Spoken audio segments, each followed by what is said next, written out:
Hello, friends, and welcome to the fourth episode of Dulcius Ex Asperus, news for people who don't like news. Who am I? I'm just a girl, reminding myself daily, you gotta have faith. A sincere thank you to everyone who's been following along. Keep following that playlist I put together if you want some clues on those music references. Apologies for this episode being late. I can't promise the next one will be on time either. Holidays and all that. But we'll see what happens. We're not going to spend a lot of time on the biggest national news of the week. Basically, the Republicans and Democrats had negotiated a spending bill to keep the government doing government things. And the Republicans just threw out all that work because, I don't know exactly, something about social media and the guy who's running Twitter into the ground. The story I want to talk about today definitely didn't make the headlines. The Taliban have been tightening restrictions on women ever since they came to power in Afghanistan. This story focuses on how visitors, even people who used to live in Afghanistan, can think things are better than they are. It's understandably frustrating for Afghan women to feel these restrictions daily, but have their close relatives not believe them. As the article says, visitors often spend so much time at relatives' homes that the absence of women in many public spaces can go unnoticed. And visitors also spend their time primarily in more affluent parts of Kabul, where enforcement by the morality police remains relatively rare. This got me thinking about the power of our perspectives. How easy it is to forget that our experiences aren't universal. Honestly, I wish there were more articles like that Washington Post one, but with more blunt headlines. This article in The Atlantic covers some United States history not often talked about in schools, how the Hawaiian government was overthrown and became United States territory, and how complicated the politics are for people who can trace their heritage back to the original Hawaiians.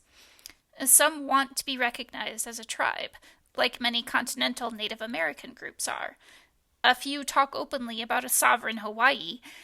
Some don't care about labels or independence.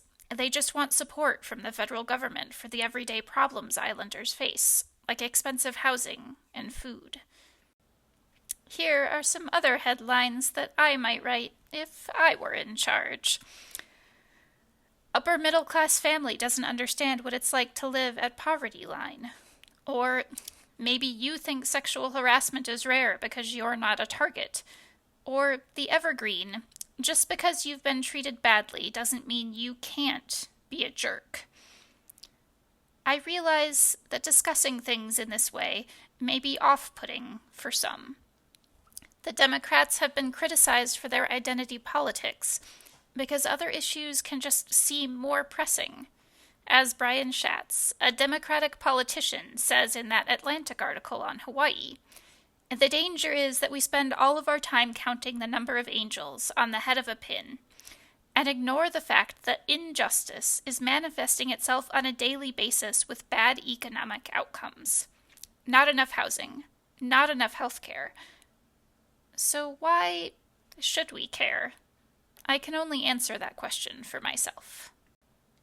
You probably first heard this quote in high school history class, that famous Martin Luther King Jr. line, "Injustice anywhere is a threat to justice everywhere."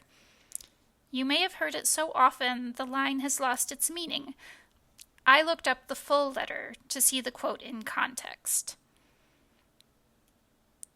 Moreover, I am cognizant of the interrelatedness of all communities and states.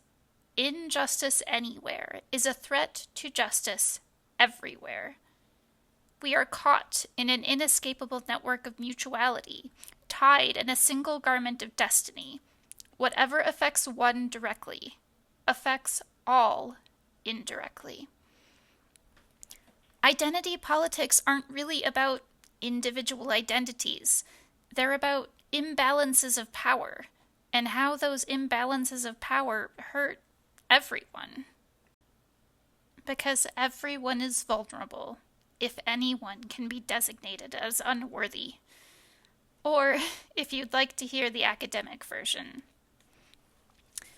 when the people with power in a society see a portion of the populace as inferior and undeserving, their definition of the public becomes conditional. They'll tear apart the web that supports everyone, including them. Public goods, in other words, are only for the public we perceive to be good. Discounting the experiences of those who are treated unfairly hurts us all in the end. Heather McGhee gives us several examples of how governments failed to expand a public good to avoid helping groups deemed unworthy. After the courts forced public swimming pools to desegregate, many cities decided to close their pools entirely rather than allow Black citizens to use them. Public college tuition has skyrocketed since state legislature investment has declined.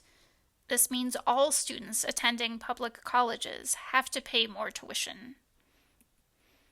Subprime loans disproportionately targeted at Black homeowners were eventually marketed toward much larger groups. These risky loans were a factor in the 2008 financial crisis.